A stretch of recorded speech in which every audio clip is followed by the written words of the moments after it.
So hello friends, कैसे हो आप? Welcome to my YouTube channel NCERT network.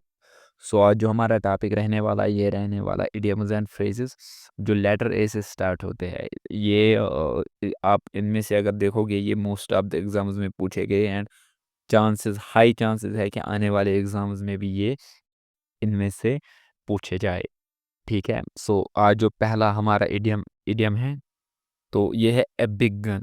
A big gun क्या होता है? देखिए, a big gun, a big gun. एक second. A big gun, a big, देखिए ए बिग गन का मतलब एक इम्पोर्टेंट और इन्फ्लुएंशियल पर्सन। ठीक है, हम कहते हैं ना किसी को ये बड़ी मछली है। आपने सुना होगा, यूजुअली हम कहते हैं ये बड़ी मछली है। एक्चुअली इट इज ये बड़ा गन है। क्या है? ये बड़ा गन है। बड़ा गन का मतलब एक इन्फ्लुएंशियल पर्सन, इंपॉर्टेंट या इन्फ्लुएंशियल पर्सन। हम अंबानी को कह सकते हैं कि क्या है, ये एक बिग गन है। किसमें? मतलब टेलीकम्युनिकेशन कॉरपोरेशन में, टेलीकम्युनिकेशन नेटवर्क में कह सकते हैं ना। तो this is a big gun. A big gun का मतलब क्या है? एक इम्पोर्टेंट या influential person. Okay, he is a big gun in the corporate world. ठीक है, गॉट इट नाउ।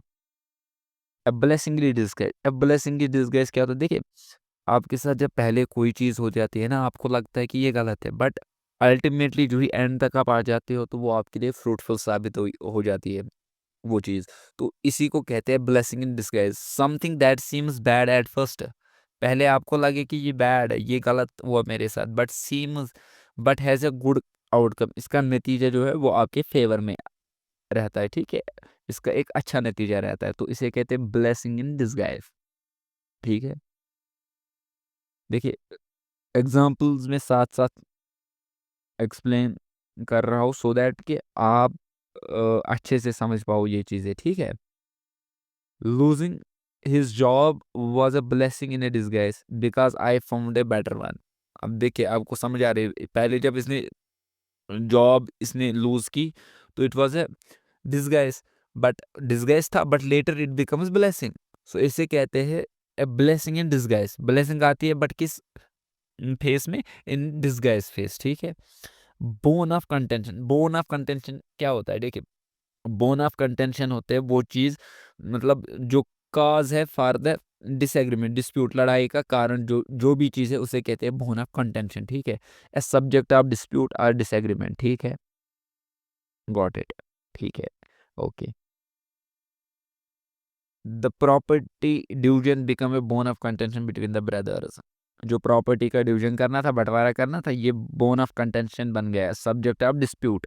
ठीक है, कारण बन गया, झगड़े का कारण बन गया भाइयों के बीच में। ठीक है, अब बर्निंग क्वेश्चन। देखिए, अब बर्निंग क्वेश्चन क्या होता है? ये एक ऐसा टॉपिक होता है जो ग्रेट इंटरेस्ट का होता है या अर्जेंसी का होता है। देखिए, समझाते हैं ये क्या होता है बर्निंग क्वेश्चन। देखिए, निर्भया कांड सुना आपने? निर्भया कांड, निर्भया कांड क्या है? ये एक ऐसा क्वेश्चन है, ये एक ऐसा टॉपिक है दैट डिमांड्स अर्जेंसी, हमें अर्जेंसी। ठीक है, ऐसे टॉपिक जो मतलब बहुत इंपॉर्टेंट है, जो सबका ध्यान खींचते हैं and they are very important. ठीक है, तो ऐसे क्वेश्चंस को कहते हैं बर्निंग क्वेश्चंस। ठीक है, गॉट इट। बर्निंग क्वेश्चंस क्या होता है? ये एक ऐसे टॉपिक होते हैं ग्रेट इंटरेस्ट का और अर्जेंसी का। ठीक है, क्लाइमेट, जैसे climate change is a burning question in today's world. ठीक है, देखिए, a and dog life, cat and dog life, क्या कैट एंड डॉग क्या करते हैं आपस में? वो हमेशा लड़ते हैं भाई, लड़ते हैं, डिस्प्यूट, क्वारल रहता है उनके बाद। अब ये क्वारल देखो ना, ये एग्जाम में आ सकता है स्पेलिंग। ठीक है, स्पेलिंग आ सकता है क्वारल का, तो ये देखना है QUARRALS, क्वारल्स। QUACRR है इसमें, QUARRELS, ALS नहीं, ELS, क्वारल्स एंड डिस्प्यूट्स। ठीक है, got it. A cat and a dog life क्या होते हैं? A life full of quarrels and disputes, quarrels and disputes। ठीक है, they have been living a cat and a dog life since their marriage। अब शादी के बाद वो ये कुत्तों की तरह और ये कैट और डॉग की लाइफ जीते हैं, मतलब हमेशा लड़ते हैं। ए कोल्ड फिश क्या होता है? देखिए, हम कहते हैं किसी भी बंदे को ये कोल्ड फिश होता है अनइमोशनल। क्या है? इमोशन ही नहीं है इसमें, अनइमोशनल। ठीक है, गॉट इट, अनइमोशनल। अनइमोशनल और डिस्टेंट, दूर रहता है, कोई मसला ही नहीं इसको, परेशानी क्या, जो हो रहा है होने दो। He rarely talks to anyone, he is such a cold fish. ठीक है, एग्जाम्पल है इसकी। Cold fish means unemotional distant, unemotional important है, मतलब फर्क ही नहीं पड़ रहा भाई, इसमें तो है इमोशंस नहीं है, ठीक है, जो भी हो रहा है होने दो। एडोरिक फिश, एडोरखोरस, सॉरी सॉरी एडोरखोरस, एडोरखोरस क्या होता है, देखिए एडोरखोरस क्या होता है। अब a person who unexpectedly succeeds and has hidden talent. अब ये एडोरखोरस कहाँ से है, देखिए कहाँ से है। आपने देखा होता हॉर्स की जो रेस होती है, उसमें क्या हुआ, उसमें क्या लोग पैसे लगाते हैं यूजुअली, क्या लगाते हैं, कोई जिसको जैसा हॉर्स अच्छा लगता है उस पे पैसे लगाते हैं। तो एक बार क्या हो रहा था, ऐसी रेस हो रही थी एंड वहाँ पर डिफरेंट कलर्स ऑफ हॉर्सेस थे, तो किसी ने रेड पे लगाया, किसी ने वाइट पे, बट वहाँ पर एक ऐसा भी हॉर्स था that was dark in colour, तो किसी ने उस पे ध्यान नहीं दिया, कोई उस पे लगा नहीं ये नहीं कर सकता, मतलब उनको लगा हो सकता है ये कमजोर है या कुछ ऐसा कुछ, तो बट अल्टीमेटली वो सक्सीड हो गया। तो इसी पे ये इडियम आ गया फिर, एडोरखोरस, ए पर्सन कह सकते हो, a person who unexpectedly succeeds और हैज ए हिडन टैलेंट, उसमें हिडन टैलेंट हो किसी बंदे में या अनएक्सपेक्टेडली हम इसके बारे में नहीं लगता है कि भाई ये नहीं कर पाएगा बट वो कर पाता है, इसे कहते हैं एडोरखोरस, इज एडोरखोरस। तो भाई ऐसा कुछ करो ना, तुम्हें भी लोग कहे एडोरखोरस, ठीक है भाई, करना है फिर, हाँ। ए फीदर इन अ वंस कैप, देखिए फीदर इन अ वंस कैप, ठीक है, ये होता है कोई ऐसी अचीवमेंट अगर किसी ने की है जिस पे वो प्राउड कर सकता, नाज कर सकता, उसे कहते हैं फीदर इन वंस कैप, ठीक है। An achievement to be proud of, ऐसी अचीवमेंट जिस पे आप प्राउड कर सकते हो, ठीक है। Winning the champions trophy was a feather in his cap, got it. A fish out of water, देखिए फिश जब आउट ऑफ वाटर आ जाएगी तो उसके साथ क्या हो जाएगा, वो अनकंफर्टेबल फील करेगी, तो यही है इसका मतलब, a person who feels uncomfortable, meaning a person who feels uncomfortable in a new situation, ठीक है। तो ये मीनिंग इसका समझ सकते हैं, ठीक है। तुम ऐसे समझो ए फिश आउट ऑफ वाटर, इसका मतलब होता है अनकंफर्टेबल, ठीक है, अनकंफर्टेबल हो जाना। Being from A small town I felt like a fish out of water in a big city, big city में मुझे लगता है कि मतलब अब बहुत अनकंफर्टेबल लगता है, ठीक है, ये है। A hard nut to crack, a hard nut to crack का मतलब होता है ये एक डिफिकल्ट प्रॉब्लम है या पर्सन है टू डील विद, ठीक है। देखिए a hard nut to crack का मतलब क्या है, a hard nut to crack, a difficult problem और person to deal with, got it. A hard nut to crack, please मैं ये रिपीट कर रहा हूँ क्योंकि मुझे पता है ये मतलब कुछ ऐसे है जो आपने पहली बार सुने होंगे, ये डिफिकल्ट होता है इसलिए मैं रिपीट कर रहा हूँ सो दैट आपको अभी याद हो जाए, ठीक है। देखिए क्या है, a hard nut to crack, hard समझो हार्ड है, डिफिकल्ट, हार्ड का मतलब क्या है, difficult, nut to crack that is difficult to crack, that means a difficult problem or a person to deal with, a difficult problem or a person to deal with, okay got it. Convincing him to change his opinion is a hard nut to crack, example है, convince उसे करना, ये is a hard nut to crack, convincing him to change his opinion is a hard nut to crack, okay. Jack of all trades, देखिए jack of all trade होता है ऐसे बंदे को, कैसे, जिसे तो हर एक चीज का थोड़ा थोड़ा सा पता होता है बट एक्सपर्ट वो किसी का भी नहीं होता, ठीक है। वो पढ़ने में भी ठीक ठाक है, मतलब एवरेज है, डांस भी कर लेता है, सिंगिंग भी कर लेता है, बट एक्सपर्ट वो कहीं पर भी नहीं है, एक्सपर्ट कहीं पर भी नहीं। A person who can do many things but is not an expert in anything, किसी भी चीज में एक्सपर्ट नहीं है तो इसे कहते हैं जैक ऑफ ऑल ट्रेड्स, ठीक है। एक्सेल्स बट, देखिए he knows a bit of everything का उसका थोड़ा थोड़ा पता है बट एक्सेल्स इन नथिंग, वो एक्सेल किसी चीज में नहीं कर रहा, he is a jack of all trades. देखिए ए लैम एक्सक्यूज क्या होता है, a weak and unconvincing excuse, ऐसे एक्सक्यूज होते हैं जो वीक हो एंड अनकन्विंसिंग, जो आपको कन्विंस ना करे, ऐसे एक्सक्यूज जो आपको कन्विंस ना करे। Saying you forget the deadline is just a lame excuse, है ना, बॉस को कहते हैं एम्प्लॉय फॉरगेट, बॉस मैं भूल गया था, ये मतलब डेडलाइन नजदीक आने वाली है, डेडलाइन को मैं भूल गया था, ऐसे तो बॉस क्या कहता है वापस, आपका ये कहना है कि मैं भूल गया डेडलाइन, ये लैम एक्सक्यूज है, लैक बहुत अनकन्विंसिंग है, ये कॉन्विंसिंग नहीं है, ये वीक है। तो अभी स्कूल में कहते हो कि सर वो हुआ ये हुआ इसलिए मैंने कल कल नहीं आ पाया, एब्सेंट रहा वगैरह वगैरह। लिपॉड कैनॉट चेंज स्पॉट, देखिए लिपॉड अपनी स्पॉट चेंज नहीं कर सकता, it is similar that a person can not change their interest in, sorry, inherit nature. देखिए कोई बंदा जो है ना उसका नेचर जो जैसे है ना वो अपना नेचर चेंज नहीं कर सकता। यही इस पे ये इडियम आया, ये आया है, ए leopard cannot change it spot. जो लीपर्ड है उसके स्पॉट होते हैं ना उसके ऊपर, वो चेंज नहीं कर सकता। अब इसको किसके साथ कंपैरिजन किया गया? A person can not change their inherent nature. ये इनहेरिट नेचर चेंज नहीं किया जा सकता, ठीक है। No matter how hard he tries he will always be dishonest. Leopard can not change its spots, ठीक है, got it. A little bird told me. देखो अगर आपको बर्ड बताएगा बताएगा ठीक है। देखिए किसी परिंदे ने, आपने मूवीज देखी होगी, किसी परिंदे ने क्या किया, यहाँ से कोई लेटर उठा के यहाँ लाई, ठीक है। क्या वो आपको बता सकता है ये आपको इसने इंफॉर्मेशन लाई ए पॉइंट से बी पॉइंट तक? क्या आपको ये बताएगा? सोर्स बताएगा? नहीं, ये सोर्स नहीं बता पाएगा। यही यहाँ है, बर्ड टोल्ड मी, क्या कहा?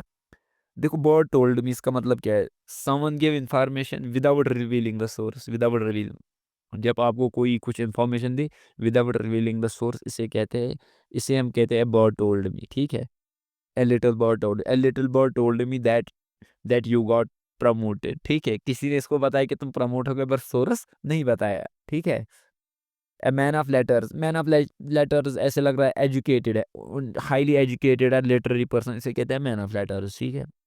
अ मैन ऑफ सिट्रा, ये बहुत कमजोर है, इनसिग्निफिकेंट पर्सन, ठीक है, got it. A penny for your thoughts. देखिए पेनी फॉर योर थॉट्स क्या होता है? A penny for your thoughts, ये भी इंपॉर्टेंट है, ठीक है। A penny for your thoughts, a penny for your thoughts, please repeat with me, a penny for your thoughts. जब हम किसी से पूछते हैं ना कि आप क्या सोच रहे हो, इसी को कहते हैं क्या? पेन asking someone what they are thinking, asking someone what they are thinking, इसे कहते हैं a penny for your thoughts. You seem lost in thoughts, a penny for your thoughts, ठीक है। A penny for your thoughts, got it. A penny for your thoughts क्या होता है? किसी से पूछना कि आप क्या सोच रहे हो, ठीक है, got it. Okay. A red letter day, देखिए रेड रेड लेटर डे का मतलब होता है इम्पोर्टेंट या मेमोरेबल डे, ठीक है। रेड लेटर डे, देखिए रेड लेटर डे आम दिन भी हो सकता है, बट रेड लेटर है, देयर इज समथिंग स्पेशल, सो ऐसे याद रखो, रेड लेटर डे का मतलब इम्पोर्टेंट या मेमोरेबल डे, ठीक है, got it. The day I graduated was a red letter day in my life, ठीक है। जिस दिन मैं ग्रेजुएट हुआ वो दिन मेरे लिए क्या है? एक रेड लेटर डे है, ठीक है, मेरी जिंदगी। A snake in the grass, snake grass में होगा, इसका देखिए स्नेक को हम एज ए ट्रीट करते हैं एनिमी, ठीक है। क्यों? क्योंकि ये बाइट करता है, तो हम इसे मतलब खुद भी ऐसे यूजुअली अगर आप देखिए कोई भी बंदा स्नेक को ना मतलब लाइक नहीं करता, क्योंकि ये हार्मफुल होता है, ठीक है। सो यहाँ पर a snake in the grass, a snake in the grass इसका मतलब हिडन एनिमी और ट्रेटर, ठीक है। कोई छुपा हुआ दुश्मन या ट्रेटर, ठीक है। Be careful of him, he is a snake in the grass. इससे बच के रहो, ये क्या है? ये सांप है जो ग्रास में छुपा हुआ है, ठीक है। देखिए ये इंपॉर्टेंट है, एस्थेटिक इन टाइम सेव नाइन, बहुत इंपॉर्टेंट है, एस्थेटिक इन टाइम सेव नाइन। इसका मतलब क्या है? एस्थेटिक इन टाइम सेव नाइन, देखिए इसका मतलब क्या होता है? इसका मतलब होता है solving a problem early preventive bigger problems. A stitch in time, आपने अभी टाइम पे क्या किया? एसिटिश किया, सेव्स नाइन, इसने कितने बचाए? 9 बचाए। आपने एक टाइम पे सेव किया तो आपसे 9 बच गए, टाइम पे आपने सिटिश किया, आपके 9 बच गए, सेव्स नाइन। इसका मतलब क्या है? कि solving a problem early, early problem solve करना, ये प्रिवेंटिव बिग प्रॉब्लम्स। जैसे आपको कह रहा हूँ अभी पढ़ो यार, अभी छोटी प्रॉब्लम है, अभी मतलब 10 मिनट का है, 20 मिनट का लेक्चर है, अभी पढ़ लो, कल दूसरा देख लो। नहीं तो फिर जब एक साथ पढ़ना पड़ेगा ना, उस टाइम ये बिगर प्रॉब्लम होगी, ठीक है। सो अभी क्या करो आप? A stitch in time saves nine, ठीक है। Repairing the leak, repairing the leak now will save money later, a stitch in time save nine, got it. A thorn in one's flesh, ठीक है। देखिए a thorn, thorn in one's flesh, ठीक है। A thorn, thorn किसे कहते हैं? वो pointed होता है ना, जो पॉइंटेड होता है वो इतना सा होता है, पॉइंटेड होता है, तो उसे थॉर्न कहते हैं, ठीक है। A thorn in one's flesh, a constant source of annoyance, वो कॉन्स्टेंटली जो चीज़ आपको इरिटेट करे, एनोयंस करे, उसे क्या कहते हैं? उसे कहते हैं उसके लिए a thorn in one's flesh, thorn in one's flesh. आपके फ्लेश में मतलब कभी घुसता है ना, वो थॉर्न घुसता है कभी, ठीक है। तो उसे कहते हैं वो कॉन्स्टेंटली आपको परेशान करता है, अगर आपकी फ्लैश में, अगर आपकी आपके फ्लैश में कहीं पर भी क्या थॉर्न घुस गया, तो वो आपको कॉन्स्टेंटली इरिटेट करेगा, ठीक है। जो आप मूवमेंट करोगे, हाँ मतलब जहाँ पर भी आपको उसे थोड़ी सी मूवमेंट करोगे तो वो आपको एनॉय करेगा, इरिटेट करेगा, इसीलिए कहते हैं एक constant source of annoyance. The noisy neighbours has been a thorn in my flesh for year. देखिए जो मेरे नॉइजी नेबर्स है, they have been a source in my flesh for years. Okay got it. A wild goose chase, a wild goose chase देखिए, wild goose क्या होता है, ये एक डक की तरह होता है, जैसे डक होता है ना वैसे ही ये भी होता है, बट ये वाइल्ड होता है। सो बट ये रिमेंबर दैट कि ये कोई इसका डक के साथ कोई रिश्ता विश्ता नहीं, ये डक की तरह ही होता है, ठीक है। तो अगर इसको चेज आप करोगे ना, आपको ये कभी मिलेगा ही नहीं, आप इसे कैच नहीं कर पाओगे। सो इसलिए कहा जाता है ए पॉइंटलेस आर फ्रूटिल सर्च, आपको ये मिलेगा ही नहीं, ठीक है। मिल भी गया आप इसे पकड़ नहीं पाओगे। चेज़ देखो, चेज़ किसे करोगे आप, पकड़ने के लिए, जब पकड़ ही नहीं पाओगे तो ये क्या हो गया, पॉइंटलेस हो गया, फ्यूटल प्रोसेस हो गया, futile search, futile process, a pointless, ठीक है। A wild goose chase, looking for is lost keys in the park was a wild goose chase, कहाँ मिलेगा, किसी ने उठाया होगा। देखो, एबो ब्रॉड होता है ऑनेस्ट एंड ट्रांसपेरेंट, ठीक है, straightforward person, above board, ठीक है। His business dealings are always above board, straight होते हैं, ट्रांसपेरेंट होते हैं, ऑनेस्ट होते हैं। Add fuel to the fire, इस बंदे ने add fuel to the fire किया। कहीं पर कोई दोस्त दो लड़ रहे, ऊपर से अब कोई बंदा उसने बोला इसको, भाई इसने तुम्हारे बारे में ये बोला, तो लड़ाई को और वर्स करने, तो worsen an already bad situation already, उसको और खराब करना, इसे कहते हैं adding fuel to the fire. His rude comment is only added fuel to the fire during the argument is, ठीक है, got it. All and sundry, देखिए ऑल का मतलब होता है ऑल सारे, बट सन्ड्री का मतलब होता है एक्सेप्ट, क्या होता है, होता नहीं है, बट यहाँ पर ऑल एंड सन्ड्री का मतलब होता है ऑल विदाउट एक्सेप्ट, सारे लेकिन उसके बगैर। The invitation was sent to all and sundry, सबको भेजा गया इन्विटेशन एक्सेप्ट कोई बंदा होगा उसके बगैर, ठीक है। The invitation was sent to all, सबको भेजा गया, एंड सन्ड्री एक्सेप्शन, ठीक है।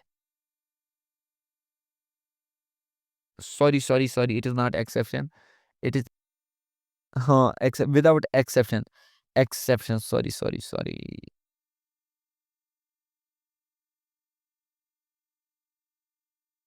देखिए, the invitation was sent to all and sundry, इसका मतलब होगा सबको भेजा गया इनविटेशन, किसी के एक्सेप्शन के बगैर, ठीक है। And without any exception, with no exception, मतलब सबको भेजा गया है, ठीक है।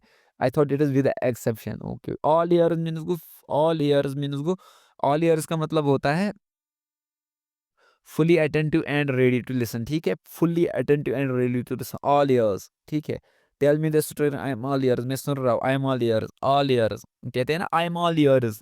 ऑल ईयर्स का मतलब होता है I am attentive, I am listening, I am ready to listen. Tell me the story, I am all ears, ठीक है। ऑल इन ऑल मीन्स हो सारा पूरा, ठीक है। कंसिडरिंग एवरीथिंग, सब कुछ कंसिडर करके, all in all, on the whole, despite the challenges, it was all in all a successful trip, बावजूद चैलेंजेस की ये ट्रिप थी, ये सक्सेसफुल थी। ऑल इन ऑल अगर सब कुछ एज ए होल देखे तो ये एक सक्सेसफुल ट्रिप थी।